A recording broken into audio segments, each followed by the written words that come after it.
Nous avons déjà tous fait face quand nous sommes en train de marcher à des porte-monnaies au sol, de l'argent ou des gris-gris. Mais est-ce que l'un d'entre nous a déjà eu le courage de ramasser l'un de ces objets? Je vais vous raconter l'histoire d'une personne qui a eu ce courage. C'est l'histoire de lui. Il sort d'une maison à 3 heures du matin pour se rendre à la gare. Elle est à environ 15 minutes de marche de là où il est. Et ce qui s'est passé par la suite à tout jamais va troubler son esprit. Dehors, il y a une obscurité totale, de l'herbe et des arbustes autour de lui. Dans le noir, il hâte le pas pour vite rejoindre l'horizon de la lumière d'un lampadaire qui apparaît au loin comme une sorte de zone de sécurité. Des hurlements de hibou, entre autres. Des cris biscornus d'animaux essaient de l'effrayer. Et pendant qu'il est en train de marcher, ses yeux se figent sur quelque chose au sol. Il trouve des œufs cassés, des bonbons, quelques colas et des coris dispersés. Il y a aussi quelques pièces éparpillées un peu partout, parmi lesquelles il y a un porte-monnaie.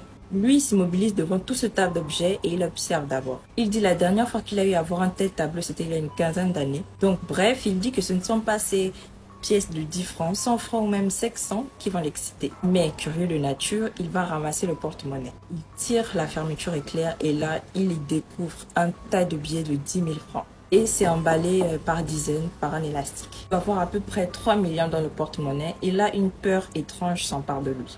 Il se pose un tas de questions. Est-ce qu'il doit garder l'argent ou le laisser là? Il se demande si l'emporter serait-il sans conséquence. Est-ce que cet argent est le fruit d'un rituel sacrificiel? Donc il se dit il ne doit pas trop traîner là et là il se met à murmurer des prières. Il demande au Seigneur qu'il doit briser tout effet néfaste qu'il a sur cet argent et il suppose que c'est le Seigneur qui a mis cet argent sur sa route pour l'enlever de la galère. Et il finit par Amen. Bref, il termine sa prière et il prend le porte-monnaie, il le met dans son sac. Et là, il continue à marcher, mais là, il marche vraiment plus rapidement que jamais. Quand il marche, il se rend compte que son nombre autour de lui s'est multiplié. Il commence à trembler de peur. Et là, il entend les miaulements d'un chat tout près de lui. Il se met tout de suite à courir, mais il se dit qu'il se sent très alourdi. C'est comme si on retenait ses jambes. Là, le chat, écoutez bien, mais le chat s'est transformé en vieille femme et le pointa du doigt. Il lui dit tout de suite, tu vas où, petit? Du moment que tu as eu à toucher ce porte-monnaie, tu dois maintenant connaître les règles qui l'accompagnent. Elle lui dit tout simplement qu'il fait partie de la confrérie des sorciers et que les réunions se font spirituellement sur l'arbre qu'il voit. La vieille sorcière lui dit bon voyage. La sorcière lui dit que cette nuit, à sa première réunion spirituelle, on lui donnera plus de détails et que l'argent qu'il a pris est intarissable. Cet argent lui permettra de vivre tous les jours convenablement, mais seulement tous les mois, il doit déposer ce porte-monnaie avec des sacrifices qu'on lui indiquera. Ainsi, pour que les prochains qui viendront à le ramasser agrandissent leur famille. Il tremblait comme un condamné à mort et là, il se dit dans sa tête qu'il doit jeter le porte-monnaie. Et là, c'est comme si la vieille femme entendait ses pensées. Elle lui dit « Tu as déjà touché le porte-monnaie.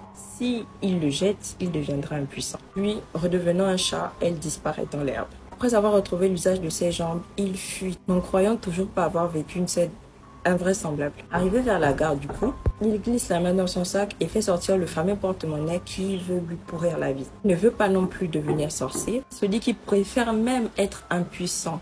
Et il se dit que sûrement la vieille femme a menti et qu'elle veut juste l'intimider pour l'obliger à suivre le processus du pacte qu'il a inconsciemment commencé. Et là, sans l'ombre d'une hésitation, il jette le porte-monnaie dans un ravin plus loin. Il s'enfuit vers la gare. Ensuite, il se dirige vers le guichet, demande le prix du trajet, on lui donne le prix du trajet. Et là, quand il glisse la main dans sa poche, au lieu de trouver son argent, c'est un bois sculpté en forme de son bijou de famille. Il a une sensation bizarre. Et là, il met la main au niveau de sa partie intime. Il met la main. Il n'y a rien du tout. Son bijou de famille a disparu. Il jette son sac à la fenêtre du guichet et là, il se met à courir comme un fou.